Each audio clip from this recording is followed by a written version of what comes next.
It's official. Leonor and Christian are married. Global fans celebrate stunning royal wedding. Imagine the bells of Europe tolling in unison, their echoes rolling across palaces and cathedrals, signaling yet another moment carved into the annals of royal history. For years, whispers of romance filled the air, speculation rippled through Spain and Denmark, and the world held its breath waiting for clarity. And now, it's official. Princess Leonor of Spain and Prince Christian of Denmark are married. But wait. Royal weddings are not unusual. They have always been filled with pomp, tradition, and lavish beauty. So why is this union so different? Why are millions of fans from Madrid to Copenhagen, from London to New York, glued to their screens in disbelief, wiping away tears, and sharing photos in real time? Because this isn't just a wedding. This is history bending before our very eyes. The future Queen of Spain and the future King of Denmark have bound their lives together in a storybook union that defies borders, politics, and centuries of royal caution.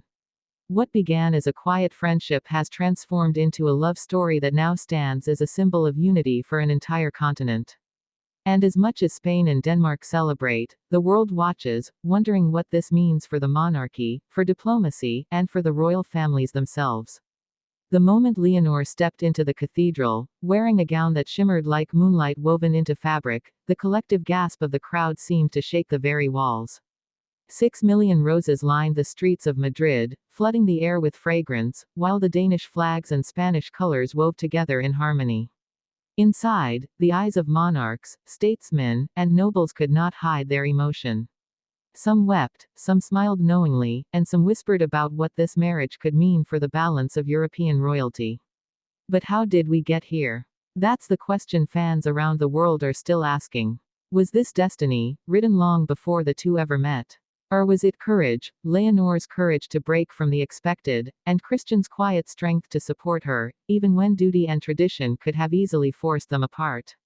Every answered question about this union only sparks another. How will the Spanish monarchy evolve under a queen whose heart bridges two kingdoms? How will Denmark adapt when its crown prince now shares his destiny with a queen in waiting from another land? And what of the family tensions, the subtle hesitations seen on the faces of advisors and older royals? Will love truly be enough to silence centuries of protocol? From the vows whispered at the altar, to the thunderous cheers of the people outside, one thing is undeniable: Leonor and Christian's wedding is more than an event. It is a turning point.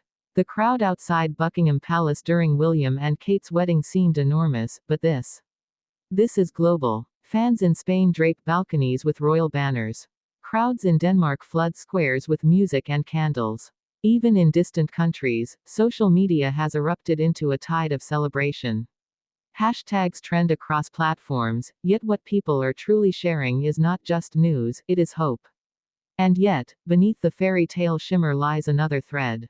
Could this wedding also set the stage for future conflict among monarchs? Will alliances grow stronger, or will rivalries deepen as Spain and Denmark intertwine their destinies? These questions linger in the air like smoke from celebratory fireworks, unanswered yet impossible to ignore. Tonight, however, none of that mattered to Leonor and Christian. Tonight, they danced, hand in hand, their smiles lighting up the ballroom. Tonight, they became not just husband and wife, but living proof that love can transcend centuries of protocol, political pressure, and the invisible chains of expectation. As the world celebrates, one truth remains clear: the story of Leonor and Christian has only just begun. And if today's stunning royal wedding is any indication, what follows will be nothing short of extraordinary.